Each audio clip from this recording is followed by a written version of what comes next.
Uşaqlar biz hara gelmişik bugün? Astara Şeki Adın nedir senin? Tamer var. Orxan. Nətərdir işte?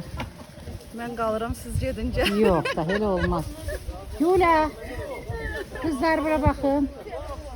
Fidan, nətərdir işte? Nastroyen necədir?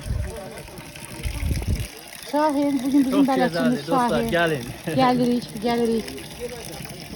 Bak siz bize çay vereceksiniz, öyle mi? Eşek çay demliği gelmişiz ya Allah korusun. Sağ salamat gele. Yıkılmayak, sürüşmeyek. Ay götürme.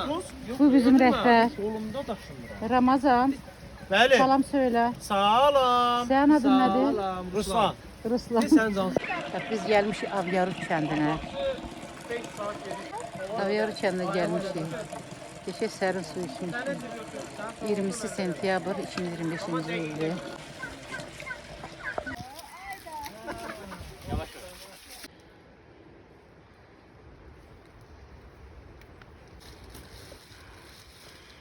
Sicir şəlaləsinə gəlmişik.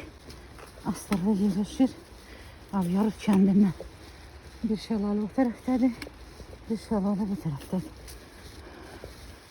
Amma dünən yağış yağıb. Yol belə palçıqdır.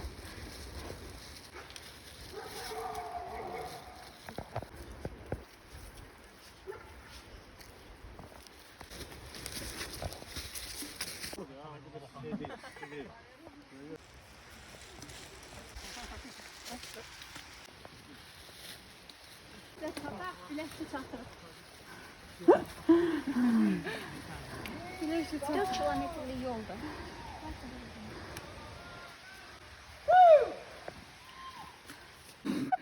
Bir de haftayı bacağıstı. Çıkmadı. Kamera gördü, çıkmadı.